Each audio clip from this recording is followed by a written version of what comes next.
Is craft political? When the private domesticity of craft is turned public as a non-violent act of protest and resistance, it is definitely political.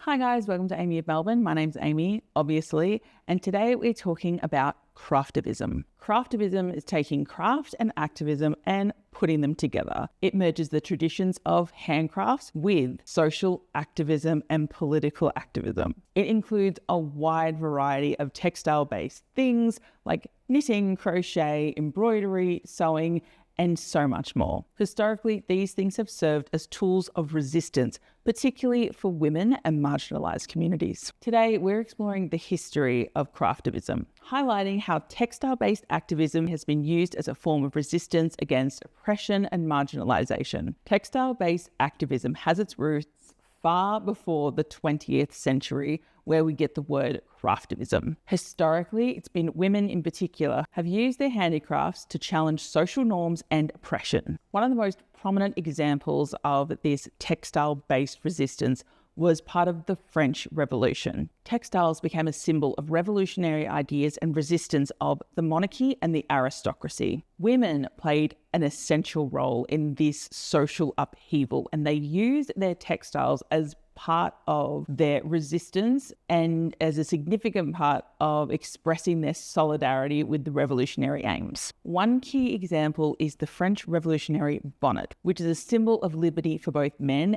and women. The bonnet is called the Phrygian cap, otherwise known as the Liberty cap. You may have seen it in the most recent French Olympics. It is made from red wool, and it absolutely epitomizes and symbolizes the key goals of the revolution, being equality and liberty. Women, known as tricoteuses, were also incredibly important and powerful at this point in time. Tricoteuses means knitting, and these women would go to the revolutionary squares, especially during tribunals, and they would knit as the aristocracy came to their end by the guillotine. These women were also one of the most vocal groups during the revolution, and their knitting was a powerful symbol which connected women's labour with a political voice. Other examples included the suffragette movement. I mean, who do you think made all of those sashes? They made them themselves.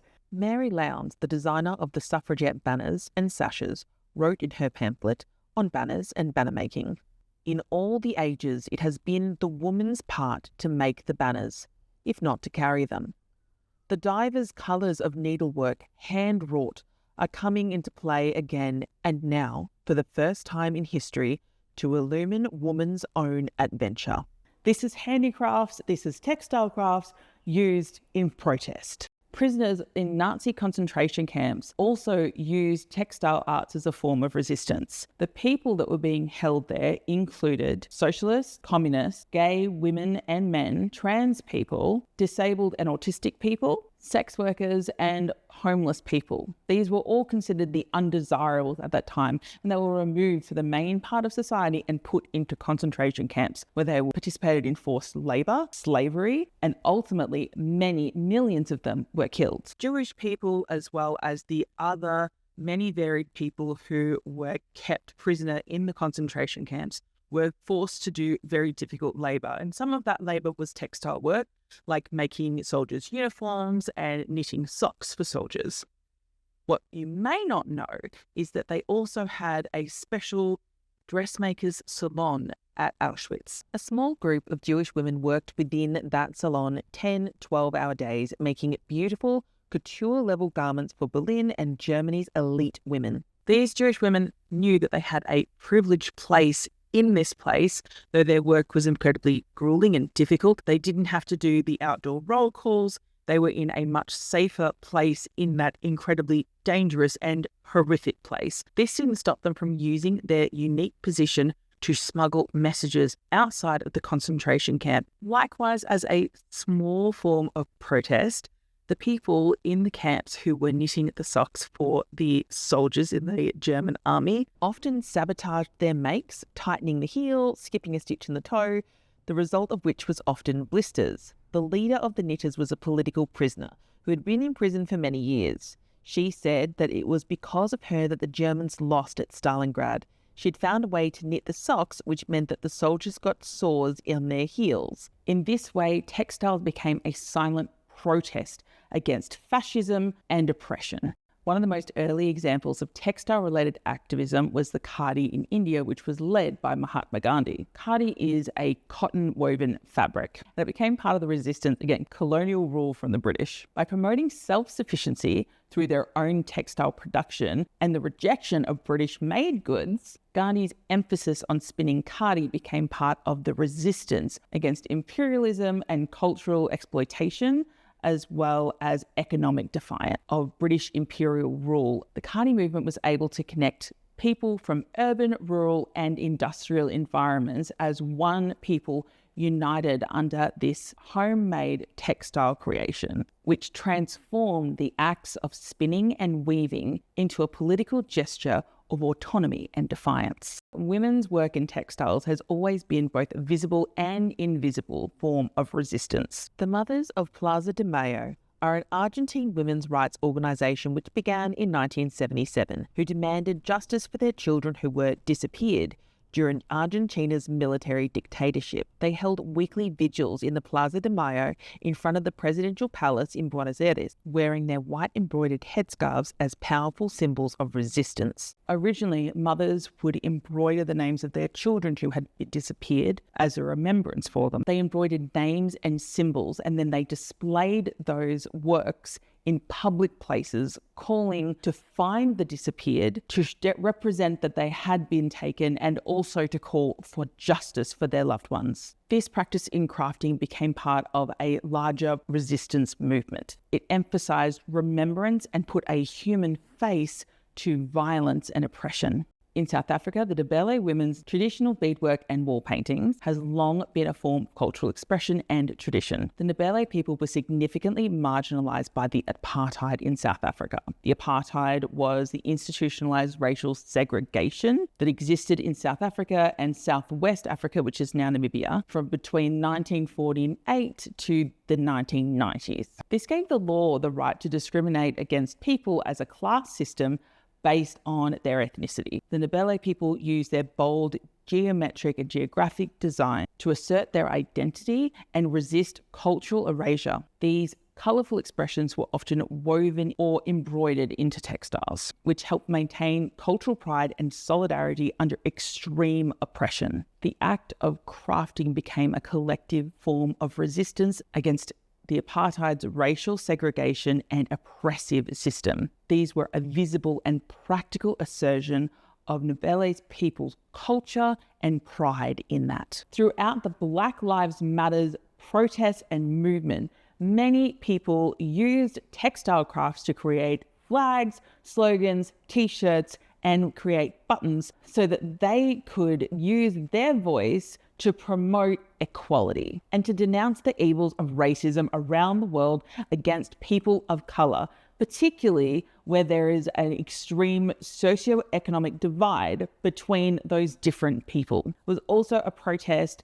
against the brutality of law enforcement against minorities, peoples without personal power. I think for me, the best part of Craftivism is that it is a practical and community building way of engaging with issues that are important to all of us. It's also a way to perform activism that is of service and of use to other people. Many of the items created in the name of Craftivism have also been used to help other people. After the devastating 2020 bushfires, huge amounts of crafters and people in the community got together and they created pouches and useful items to help the enormous numbers of animals who were injured during that devastating bushfire. We also got together to create masks during the global pandemic to try and create protection for ourselves, our neighbours and our friends. Likewise, initiatives like the Red Scarf Project created scarves for the Orphan Foundation of America.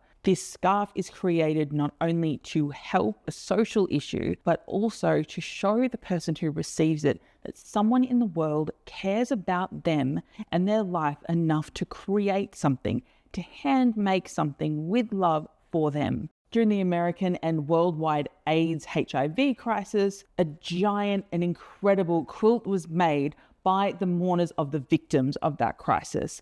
This is considered the largest community project ever in history, and it is an incredibly important piece that celebrates the lives and memorializes those who were victims of the AIDS crisis. This quilt contains roughly 50,000 panels, which are dedicated to more than 110,000 individual people who died during this tragedy. This epic testimony to the beautiful lives of those people who were unfortunately taken from us weighs approximately 54 tons. The creation of items for gender-affirming care, things like packers and binders, can be incredibly important for those who are struggling with gender dysphoria and who do not have access to gender-affirming care through medical means. These items that can be made and used by the incredibly tiny minority of people who are trans or non-binary and can be a powerful symbol of allyship. Textiles offer a space for women to reclaim their identities, their liberation, and their independence. It also allows us to challenge systems of oppression. This can include our own individual oppression and our rights, as well as that of us as a labour force, and also the destruction of our world, our environment. The pussy hat was created not only to protest the words said by the Cheeto about grabbing women without their consent in a violent way. These were disgusting remarks that remind us that he is a convicted criminal and the reasons why he is a convicted criminal. It also demonstrates the power of unifying women against these acts of violence against us. This pink hat also became a really strong symbol of the Me Too movement. Most women have been harassed or violated in some way in all forms of our lives. If you're neurodivergent, this number continues to rise. At least 90% of neurodiverse women, and thus this hat, the protest that it went to, became an important symbol of women's unity and the power women hold when we work together. Modern craftivism really gained traction during the late 20th and early 21st century, mostly because of its ability to be accessible and adaptable. Craftivism emphasizes the individual as well as the collective and gives people autonomy in how they want to express their feelings around a particular social or political issue. It gives people the opportunity to engage in protest without putting themselves in a place that would be dangerous or unsafe for themselves or their families. And yet, it still carries an incredibly powerful message. The Craftivists Collective was created in the UK by the British activist Sarah Colbert in 2009. As one of the most prominent contemporary examples of craftivism, Colbert's approach contains small, home-based, small-scale thoughts of protest, such as stitching messages of protest on material and then sending those to decision makers. One of the Craftivism's original collections included The Bitter Silence. This saw activists hand embroider peace messages and send them to political leaders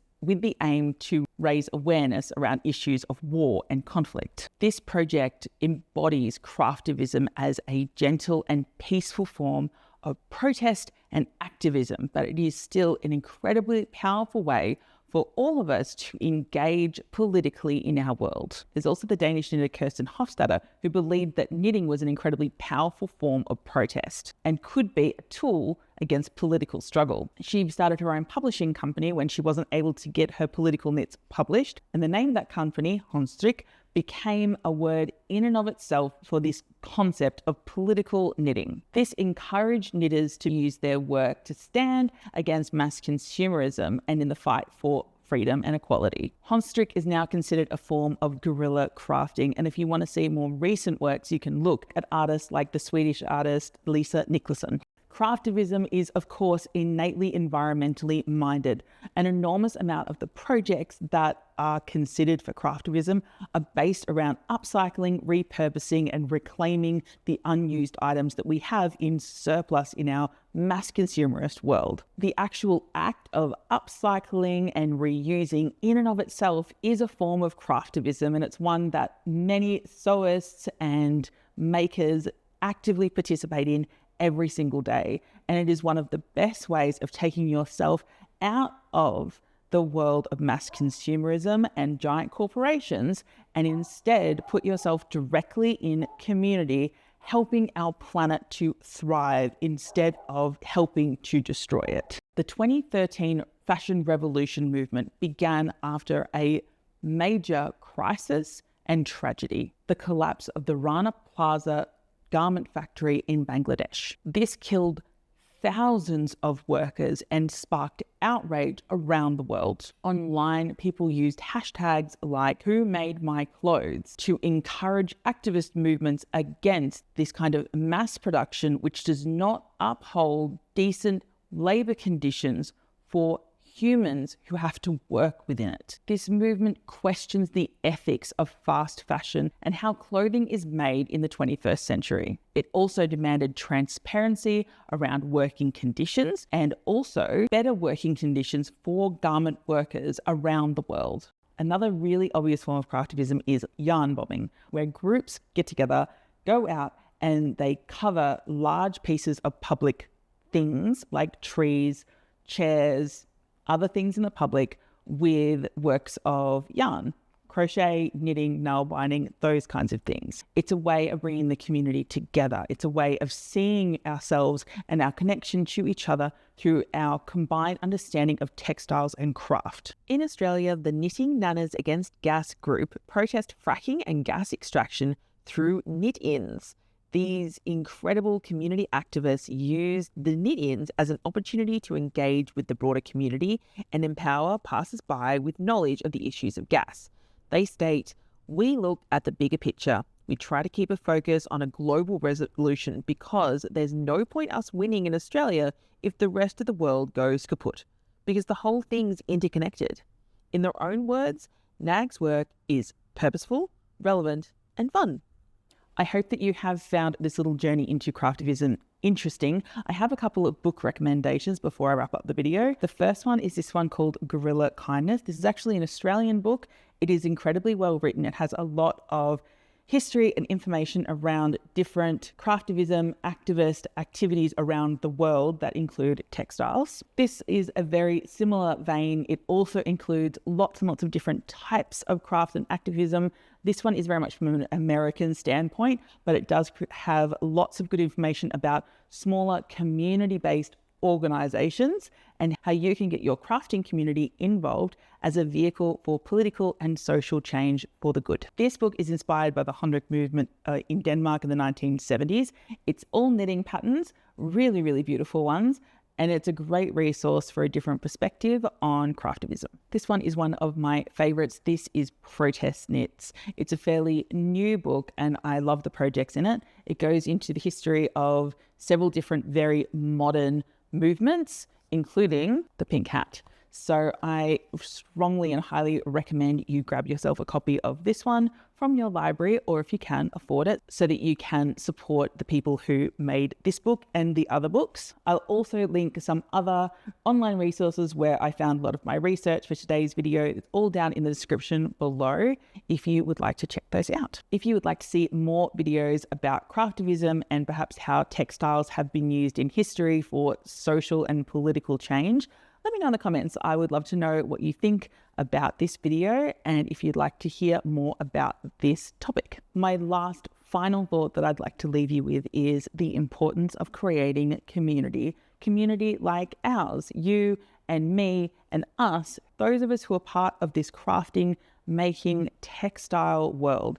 There is so much that we understand about the environment, women's issues, and about the struggles of minority groups in this world, and we should be coming together as a force to help the world strive for a better future. Please try and connect with your local community as well as the online crafting community so that we can open up more dialogue, so that we can all work together to make the world a better place. The more we are able to connect with each other, the more we are able to understand each other and where we are all coming from our different places, the positives, the negatives, our privilege and our struggles. And the more we're able to do that and see each other as fellow human beings rather than a scary other, the better for our world and the peace of our world. Craftivism provides a unique way to resist oppression. Textile-based activism has served as a weapon against colonialism, patriarchy, environmental destruction, and political repression, whether through the individual act of stitching a message of peace and love, or through collective and community-based activism in quilt making, yarn bombing,